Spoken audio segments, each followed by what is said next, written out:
If you're over 50 and struggling with belly fat, listen closely because what I'm about to say might completely change the way you think about weight loss. What if I told you that long walks, exhausting cardio, and sweating for hours might actually be making belly fat worse? And that surgeons now agree the real solution starts on your plate, not the treadmill. Stay with me because in the next few minutes, you'll learn exactly how to eat to melt stubborn belly fat in just 30 days, safely, naturally, and without starving yourself.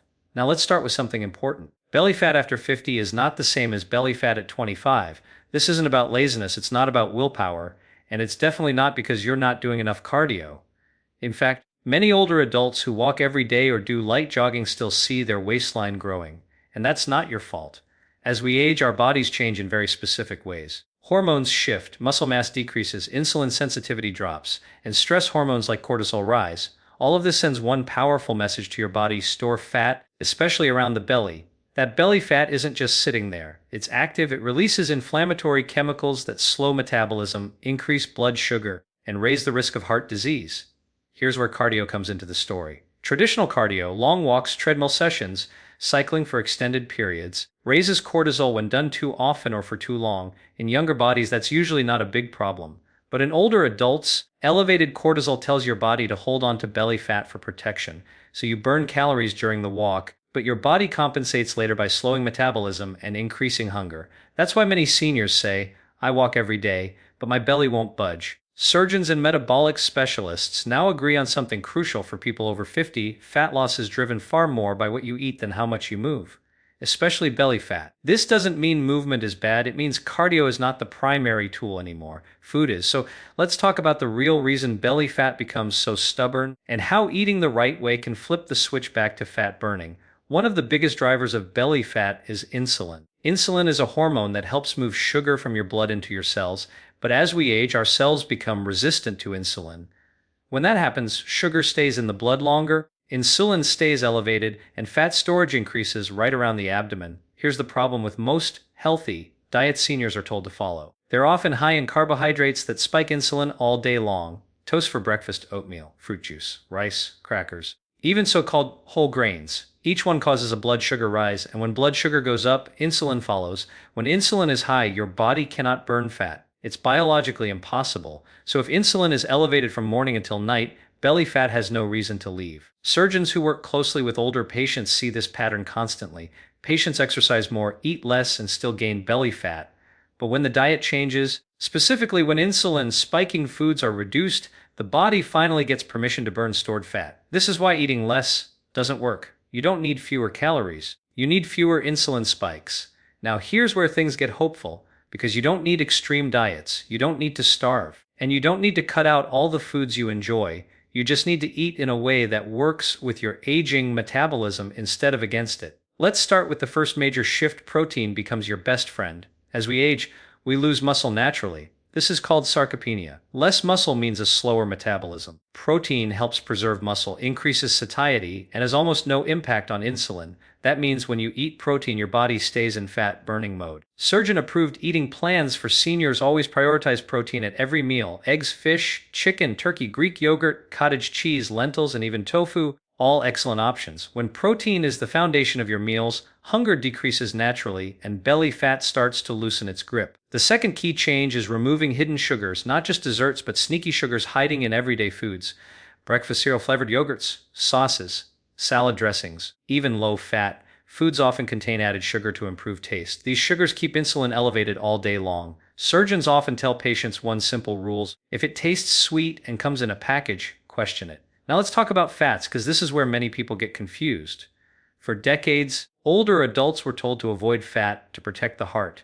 But we now know that healthy fats are not the enemy. In fact, they're essential for belly fat loss. Healthy fats like olive oil, avocados, nuts, seeds, and fatty fish help stabilize blood sugar, reduce inflammation, and keep you full for hours. When you eat healthy fats with protein, insulin stays low. Low insulin equals fat burning. This is why people who switch to a higher protein, healthy fat diet often say something surprising: I'm eating more, but my belly is shrinking. Because the body is finally using stored fat for fuel. Now here's a critical point surgeons emphasize for seniors: meal timing matters more than meal frequency. Constant snacking keeps insulin elevated.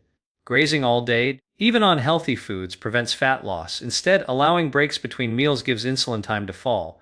When insulin drops, the body accesses belly fat. This doesn't mean fasting all day. It simply means eating 3 balanced meals and limiting snacks unless truly hungry. Many older adults notice belly fat reduction within 2 weeks just by stopping evening snacking. And that brings us to the most dangerous time of day for belly fat, the evening. At night, insulin sensitivity is lowest. That means carbs eaten late are far more likely to be stored as fat. Surgeon-approved advice is simple. Eat your heaviest meal earlier in the day and keep dinner lighter, focused on protein and vegetables. You don't need to skip dinner. You just need to stop feeding belly fat right before bed. Now, I want you to understand something important. None of this is about perfection. It's about consistency. When insulin is kept low most of the day, belly fat slowly but steadily melts away. And unlike crash diets, this approach protects muscle, supports joints, and improves energy. In the next part, I'll walk you through exactly what a full day of belly fat melting eating looks like for someone over 50: breakfast, lunch, dinner, and even smart snacks, plus the one common healthy food surgeons say seniors should avoid completely if they want a flatter belly. Let's walk through what a real surgeon-approved day of eating looks like when the goal is melting belly fat after 50 without feeling deprived or exhausted. Imagine starting your morning without a blood sugar spike. Instead of toast, cereal, or juice, breakfast focuses on protein and healthy fat. This could be eggs cooked in olive oil with a side of vegetables, or Greek yogurt with nuts and seeds, or even leftovers like grilled fish. When breakfast is built this way, insulin stays low, hunger stays quiet, and energy stays steady. Many seniors notice they don't feel that mid-morning crash anymore. Now, here's something important. If you're not hungry in the morning, you don't need to force breakfast. That's not dangerous. In fact, allowing a longer overnight break from eating helps lower insulin even further. Surgeons often tell older patients that listening to hunger cues is safer and more effective than eating by the clock. By lunchtime, your body is still in a fat-burning state. This is where a balanced plate really matters. Half the plate is non-starchy vegetables, things like leafy greens, cucumbers, tomatoes, broccoli, or zucchini. These provide fiber without raising blood sugar. A quarter of the plate is protein: chicken, fish, lentils, beans, or tofu. And the final quarter is either healthy fat or a small portion of slow-digesting carbs, depending on how active you are. Drizzle olive oil over the vegetables. Add avocado if you like. This kind of meal keeps insulin controlled for hours. Notice what's missing: no white bread, no sugary drinks, no hidden sauces. Those are the silent belly fat builders. Now let's talk about snacks, because this is where many people unknowingly sabotage their progress. Most snacks are designed to spike insulin: crackers, granola bars, fruit juices, even healthy smoothies. Surgeons recommend avoiding snacks unless there is real hunger. And if you do snack, it should look like food, not a product. A handful of nuts, a boiled egg, cottage cheese, these stabilize blood sugar instead of raising it. Now dinner, the most misunderstood meal for belly fat loss. Dinner should be calming, not heavy. Protein remains the focus, paired with vegetables: grilled fish with sautéed greens, chicken soup with vegetables, lentils with spinach. Keeping carbs low at night allows insulin to drop during sleep, which is when fat burning actually happens. This is why late night bread, rice, or desserts are so harmful. They shut down overnight fat loss. Surgeons often say your waistline is shaped at night, not in the gym. Now let's address the one healthy food that surprises almost everyone: fruit. Fruit is natural. Fruit is vitamins. But fruit also contains fructose, which is processed directly by the liver. In excess, fructose is easily turned into belly fat. For older adults with insulin resistance, too much fruit, especially bananas, grapes, mangoes, and fruit juices, can completely stall fat loss. This doesn't mean fruit is forbidden. It means portion and timing matter. Berries are the safest choice. And fruit is best eaten earlier in the day, not at night. Surgeons see dramatic improvements in belly fat when seniors simply stop evening fruit consumption. Now let's talk about inflammation, because belly fat is closely tied to chronic inflammation. Highly processed foods, seed oils, refined carbohydrates, and sugar all increase inflammation. Inflammation makes fat cells more resistant to releasing stored fat. This is why some people eat less and still can't lose weight. Their fat cells are inflamed and locked. Foods that reduce inflammation include fatty fish, olive oil, turmeric, leafy greens, and fermented foods like yogurt. When inflammation drops, fat loss becomes easier, joints hurt less, energy improves, sleep deepens, and sleep matters more than people realize. Poor sleep raises cortisol. High cortisol equals more belly fat. Eating lighter dinners, avoiding sugar at night, and stabilizing blood sugar during the day all improve sleep quality. Surgeons often see belly fat reduction improve simply because patients start sleeping better. Now let's clear up another myth: calories. For seniors, calorie counting often backfires. Eating too little signals stress to the body. Stress raises cortisol. Cortisol protects belly fat, that's why extreme diets fail. Eating enough protein and healthy fat tells the body it's safe to let go of stored fat. This approach isn't fast, it's steady, and that's exactly why it works. Within the first week, most people notice reduced bloating. By week 2, clothes fit differently. By week 3, the belly feels softer. And by 30 days, visible changes often appear, not just in the mirror, but in energy, digestion, and mood. And here's the most powerful part: this way of eating protects the heart, supports blood sugar, preserves muscle, and reduces joint stress. That's why surgeons approve it, not as a diet, but as a long-term strategy. In the final part, I'll explain how to combine this eating approach with the right kind of movement that supports fat loss instead of increasing stress. And I'll share the one simple daily habit surgeons say accelerates belly fat loss more than cardio ever could. Now let's talk about movement, but not the kind you've been told you have to do. Surgeons are very clear on this: movement should support fat loss, not stress the body. Long, exhausting cardio sessions often raise cortisol, especially in adults over 50, and as you now know, cortisol is one of the strongest signals to store belly fat. Instead of forcing cardio, the most effective movement for belly fat loss at this stage of life is gentle, consistent, and muscle-preserving. The first priority is strength-based movement. Muscle is metabolically active. The more muscle you preserve, the more calories you burn at rest. You don't need heavy weights. Bodyweight exercises, resistance bands, light dumbbells, or even chair-based strength movements are enough. Just 15 to 20 minutes, 3 times a week, sends a powerful message to your body: keep muscle, burn fat. This is why surgeons often see better belly fat reduction in patients who lift light weights than in those who walk for hours. The second form of movement is walking, but with a different mindset. Walking is excellent for circulation, joint health, and mood. But it should be relaxing, not exhausting. A comfortable pace, fresh air, sunlight if possible. When walking lowers stress instead of raising it, cortisol drops, and when cortisol drops, belly fat becomes accessible. The third and often overlooked factor is posture and breathing. Shallow breathing keeps the body in a low-grade stress state. Deep nasal breathing, especially during walks or before meals, activates the parasympathetic nervous system, the rest and digest mode. Surgeons often recommend slow breathing because it lowers cortisol, improves digestion, and reduces inflammation. Even 5 minutes a day makes a difference. Now let's talk about the one simple daily habit that accelerates belly fat loss more than cardio ever could, and almost no one talks about it. It's reducing eating windows at night. This doesn't mean extreme fasting. It simply means finishing dinner earlier and allowing the body a longer overnight break from insulin. When you stop eating 3 hours before bed, insulin has time to fall. During sleep, your body switches to fat burning and repair mode. Surgeons see dramatic changes in belly fat when seniors stop late night eating. No snacks, no desserts, just water or herbal tea. This single habit alone often flattens the belly more than months of cardio. Now let's tie everything together. Belly fat after 50 is not about doing more. It's about doing what works for your biology now. Eating to control insulin, prioritizing protein, using healthy fats, reducing sugar and refined carbs, eating earlier, moving gently but consistently, sleeping better, lowering stress. This approach doesn't punish the body, it heals it. And when the body feels safe, it lets go of stored fat. The truth is, your body still knows how to burn fat.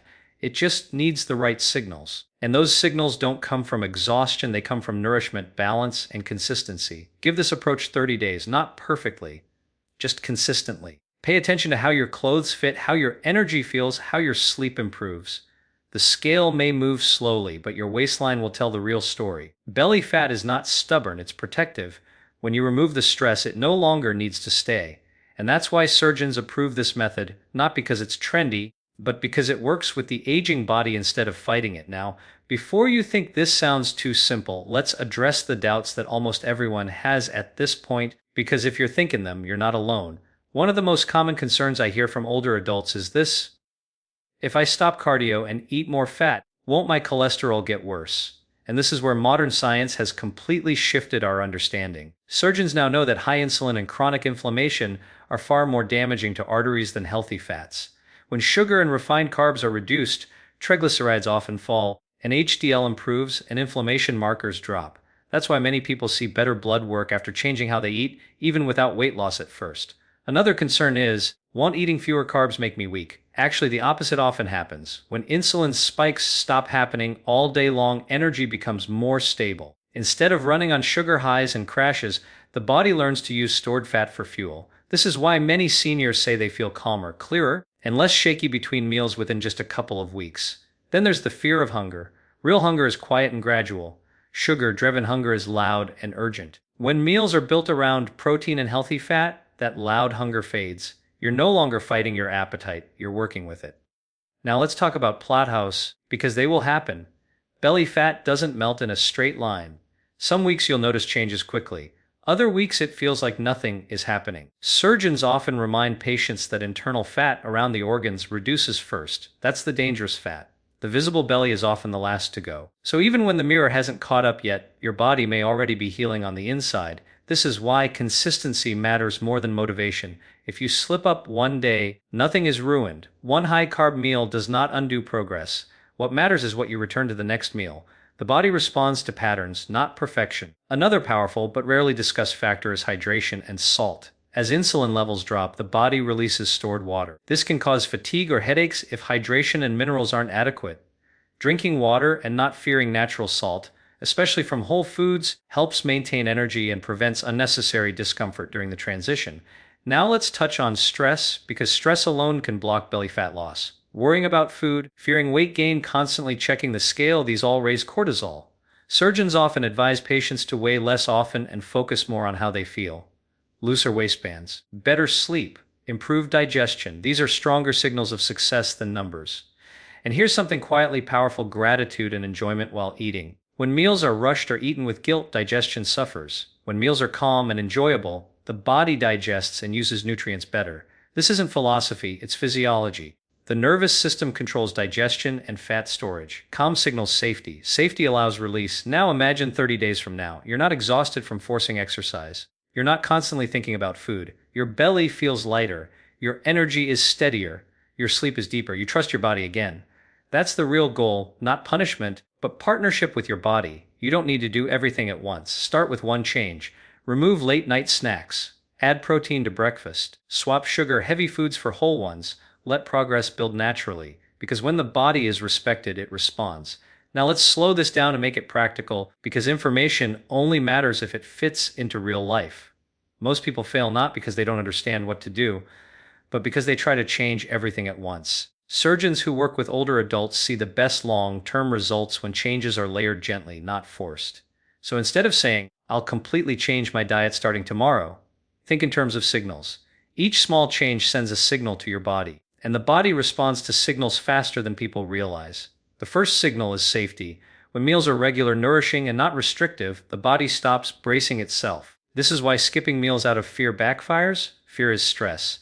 Stress protects belly fat. The second signal is stability. When blood sugar stops swinging up and down, the nervous system calms. You feel less urgency around food. That alone reduces overeating without effort. The third signal is trust. When you eat enough protein and healthy fat, your body trusts that nourishment is coming. It no longer needs emergency fat storage. This is why people often say, "I didn't even realize my belly was shrinking until someone pointed it out," because the process feels calm, not dramatic. Now let's talk about weekends and social situations, because this is where many people give up mentally. You don't need to avoid family meals. You don't need to refuse everything you enjoy. Surgeons often recommend the 80-20 approach. Most of the time you eat in a way that supports fat loss. Occasionally you enjoy a favorite food without guilt. Guilt raises cortisol, enjoyment does not. If you eat carbohydrates, eat them consciously. Sit down, enjoy them. Don't stack them with sugar and fat together, and return to your usual pattern at the next meal. That's it. Your body is far more forgiving than diet culture makes it seem. Now let's address the scale one more time, because it causes more harm than help. As insulin drops, the body releases water first, then internal fat, then subcutaneous fat. The scale may stall or even go up temporarily as muscle is preserved. But waist measurements tell the truth. How clothes fit tells the truth. Energy levels tell the truth. Surgeons often say the mirror lies less than the scale, and your body feels lie the least. Another overlooked factor is digestion. When food choices improve, bloating decreases. A flatter belly often comes from less inflammation and gas before actual fat loss even shows. This is still progress. It's still healing, and healing matters, because belly fat is not just about appearance. It's linked to blood pressure, blood sugar, joint strain, and fatigue. When the belly shrinks, health improves in ways you can't always see immediately, but you will feel them. Now imagine continuing this way of eating beyond 30 days. Not as a strict plan, not as a rule book, but as a default way of caring for your body. You stop asking, how do I lose weight? And you start asking, what helps my body feel calm, strong, and supported? That shift changes everything. You are no longer fighting your age. You are working with it. And when you work with your body instead of against it, results stop being temporary. So as we come to the end of this, I want you to remember one simple truth: your body is not broken. It has simply been following the signals it's been given. For years, those signals came from stress, sugar, constant snacking, late night eating, and the belief that more cardio was the answer. But now you know better. When you eat in a way that keeps insulin low, when you prioritize protein and healthy fats, when you stop feeding your body late at night, and when you move in ways that lower stress instead of increasing it, something powerful happens. Your body finally feels safe. And when it feels safe, it no longer needs to hold onto belly fat for protection. This isn't about chasing a smaller number on the scale. It's about waking up with more energy. It's about clothes fitting comfortably again. It's about less pressure on your joints, better blood sugar control, deeper sleep, and confidence in your own body. The flatter belly is just the visible sign of deeper healing happening underneath. Give this 30 days, not with fear, not with restriction, but with patience and consistency. Eat in a way that supports your age, your hormones, and your metabolism. Let go of the idea that suffering equals success. It doesn't. Smart eating does. And remember, forget cardio if it's exhausting you. Your fork is more powerful than the treadmill now. Use it wisely and your body will respond.